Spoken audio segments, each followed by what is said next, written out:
Hello everyone, my name is Amrin Shabbir Chaudhary and I am faculty in Arihan Junior College of Arts, Commerce and Science, Camp, Pune. Today I am going to explain about definite integration. Definite integral as limit of sum. Integration a to b f of x dx is defined as the area of the region bounded by y equal to f of x-axis and the ordinates x equal to a and x equal to b. If g of x is the primitive of f of x, then the area is g of b minus g of a. The reason of the above definition will be clear from the given figure. We are using the main value theorem learned earlier.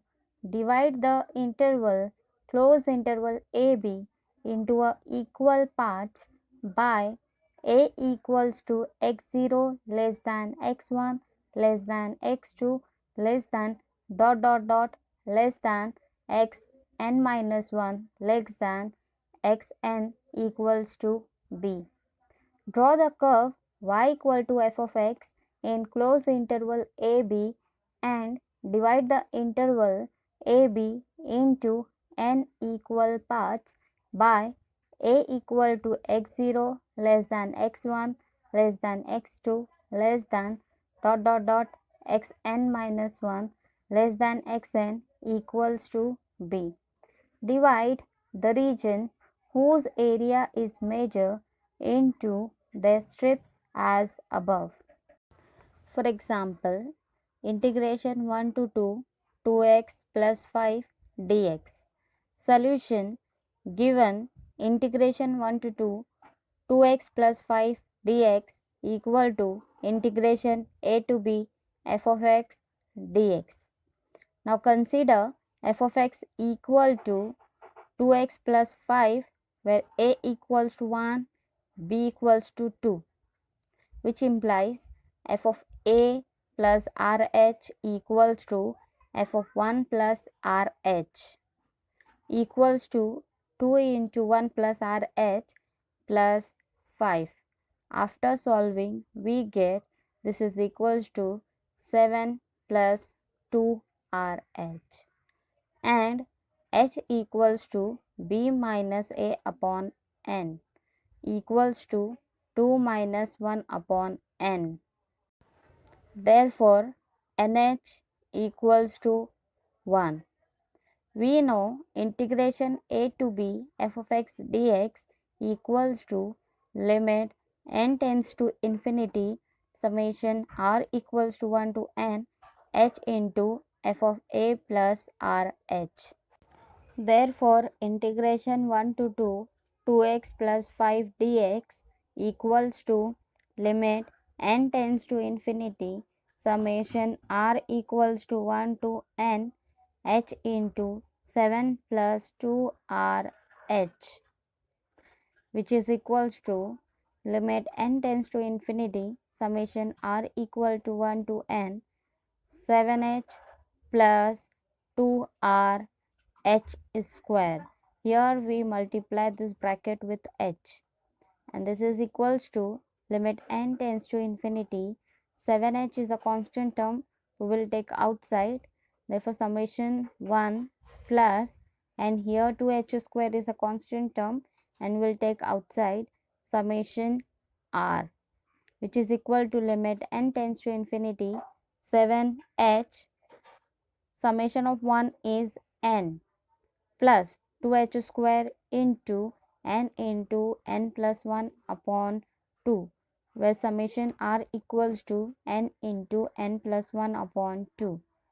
So this is equals to limit n tends to infinity 7nh plus h square n square bracket 1 plus 1 upon n, which is equal to limit n tends to infinity 7 into 1 plus 1 square 1 plus 1 upon n where nh equals to 1, we substitute this value.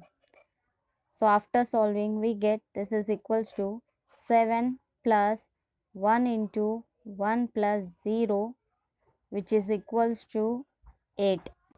Fundamental theorem of integral calculus. Let f be the continuous function defined on closed interval ab, and if integration f of x dx equal to g of x plus c, then integration a to b f of x dx equals to g of x plus c, where a and b are the upper and lower limits respectively. So this is equal to g of b plus c minus g of a plus c. So this is equals to g of b plus c minus g of a minus c. Plus c minus c get cancelled.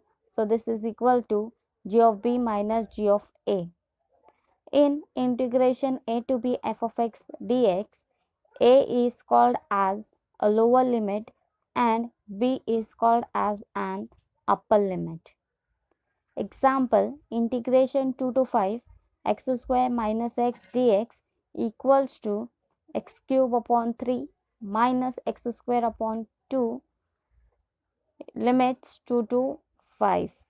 First we substitute the value of 5 and then second 2. So this is equals to 5 cube upon 3 minus 5 square upon 2 minus 2 cube upon 3 minus 2 square upon 2.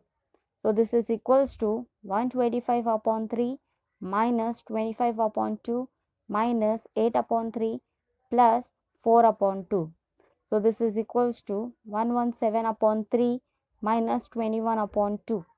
So which is equals to 234 minus 83 upon 6, which is equal to 151 upon 3. Now let us discuss some fundamental properties of definite integration. These properties are very useful in evaluation of the definite integral. Property 1, integration a to a f of x dx equal to 0. Here lower and upper limit both are same. Let integration f of x dx equal to g of x plus c. Now apply the limits here.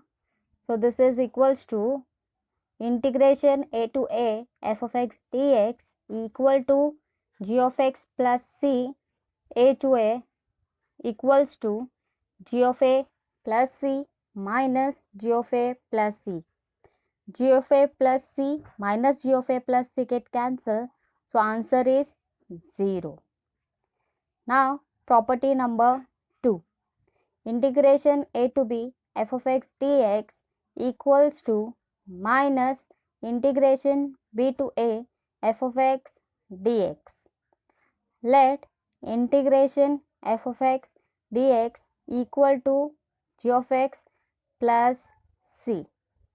Now also here apply the upper and lower limits.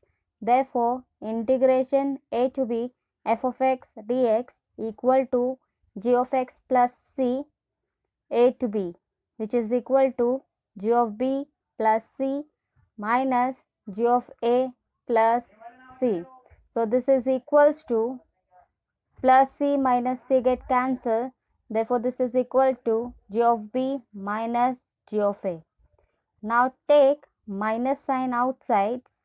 So in a bracket g of a minus g of e. So this is equals to minus integration b to a f of x dx.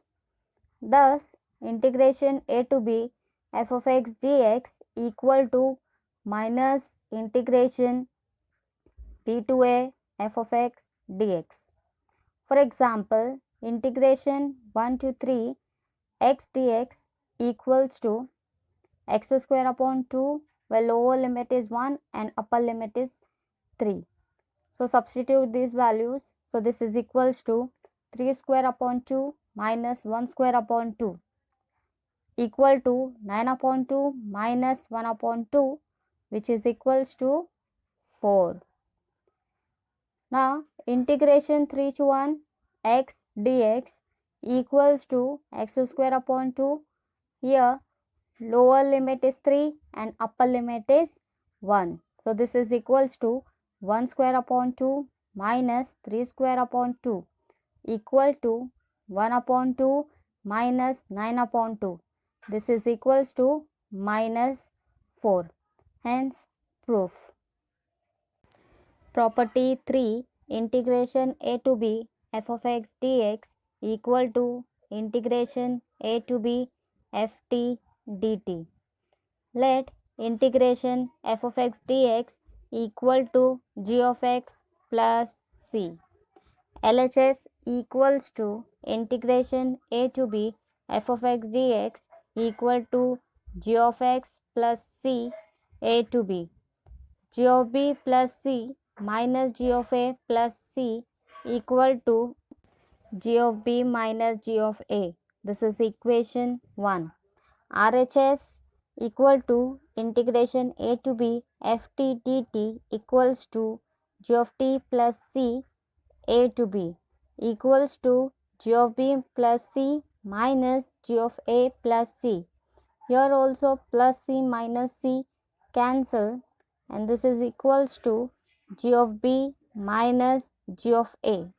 This is the equation 2.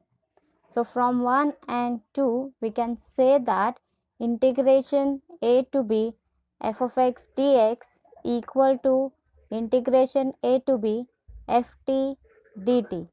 That is, definite integration is independent of the variable. For example, integration pi by 6 to pi by 3 cos x dx equal to sin x pi by 6 to pi by 3.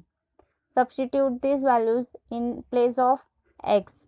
So equals to sin pi by 3 minus sin pi by 6 equal to root 3 upon 2 minus 1 upon 2.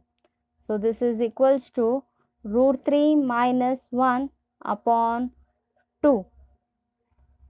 Also integration pi by 6 to pi by 3 cos t dt which is equal to sin t pi by 6 to pi by 3. Here also substitute this value in place of t. So this is equals to sin pi by 3 minus sin pi by 6 equal to root 3 upon 2 minus 1 upon 2 equals to root 3 minus 1 upon 2. Hence, integration pi by 6 pi by 3 cos x dx equals to integration pi by 6 pi by 3 cos t dt. Now in the next video, I am going to explain you next properties. Thank you everybody.